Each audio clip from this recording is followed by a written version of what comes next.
Assalamualaikum warahmatullahi wabarakatuh. Perkenalkan, nama saya Risa Martna Amarini, nomor absen 28 dari kelas 11 MIPA 6. Di sini saya akan menjelaskan infografi saya mengenai agresi militer Belanda II.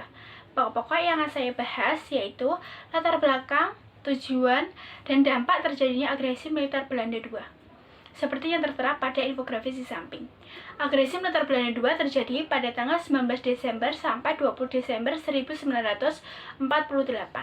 Agresi militer Belanda II atau Operasi Gaga yang dalam bahasa Belanda Operasi Krai merupakan peristiwa penyerbuan secara militer yang dilakukan oleh pasukan militer Belanda terhadap wilayah Republik Indonesia dan Yogyakarta yang merupakan ibu kota Indonesia pada saat itu, serta penangkapan Soekarno, Muhammad Hatta, dan Suta Syahrir, serta beberapa tokoh lainnya. Belanda mulai menyerang Yogyakarta secara mendadak pada Minggu pagi pada 19 Desember 1948. Belanda menyerang Yogyakarta melalui jalur darat dan jalur udara. Jatuhnya ibu kota negara Indonesia menyebabkan dibentuknya pemerintah darurat Republik Indonesia di Sumatera yang dipimpin oleh Syarifuddin Prawira Negara. Agresi militer Belanda II tersebut dianggap sebagai kemenangan besar yang diperoleh oleh pihak Belanda. Hal tersebut karena mereka mampu menahan para pimpinan bangsa Indonesia. Namun, hal itu kemudian menuai kecaman keras dari luar negeri yang sebelumnya tidak diduga oleh pihak Belanda. Kecaman tersebut salah satunya datang dari Amerika Serikat yang menunjukkan simpatinya kepada Indonesia dengan memberikan beberapa pernyataan. Pernyataan tersebut salah satunya yaitu, jika Belanda masih saja melakukan tindakan militer terhadap bangsa Indonesia, maka Amerika Serikat akan menghentikan segala bantuan yang diberikan kepada pemerintah Belanda. Lalu ada latar belakang seperti yang tertera pada infografis di samping. Yang pertama ada, pada dasarnya agresi militer Belanda II dilatar belakangi karena kegagalan PBB dalam menyelesaikan konflik antara Belanda dan Indonesia melalui jalur perundingan. Lalu yang kedua ada, Belanda tetap bersikeras untuk menguasai Indonesia meskipun pada saat itu Indonesia sudah memproklamasikan kemerdekaannya.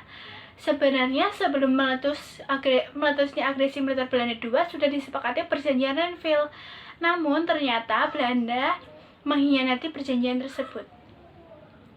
Lalu yang ketiga ada, Belanda menolak adanya pembagian kekuasaan dan tetap ingin menguasai Republik Indonesia seutuhnya. Dampak terjadinya agresi militer Belanda II yaitu, agresi militer Belanda II mengakibatkan dampak dari kedua belah pihak, baik Indonesia maupun Belanda. Yang pertama, salah satunya korban tewas di pihak TNI sebanyak 128 pasukan saat terjadi serangan di Bandara Maguwo. Yang kedua, pembentukan pemerintah darurat Republik Indonesia atau PDRI di Bukit Tinggi. Yang ketiga, Indonesia melakukan berbagai serangan, salah satunya serangan umum 1 Maret yang membuat pasukan Belanda kewalahan dan berhasil dilumpuhkan. Lalu yang terakhir ada tujuan agresi militer Belanda II seperti yang tertera pada gambar infografis di samping, yaitu yang pertama, untuk memperlihatkan pada dunia internasional bahwa Republik Indonesia dan tentaranya TKR itu sesungguhnya sudah tidak ada. Dengan begitu, Belanda memiliki hak untuk berbuat semaunya terhadap bangsa Indonesia. Lalu yang kedua ada, Belanda ingin menghancurkan Republik Indonesia yang merupakan suatu kesatuan sistem ketatanegaraan. Hal tersebut merupakan salah satu alasan utama Belanda melakukan serangan agresi militer Belanda II ini.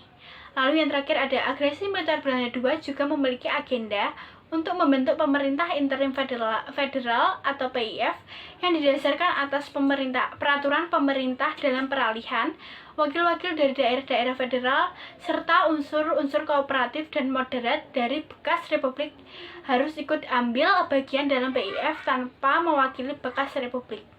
Sekian penjelasan infografis dari saya. Apabila ada kesalahan, saya mohon maaf sebesar-besarnya. Terima kasih. Wassalamualaikum warahmatullahi wabarakatuh.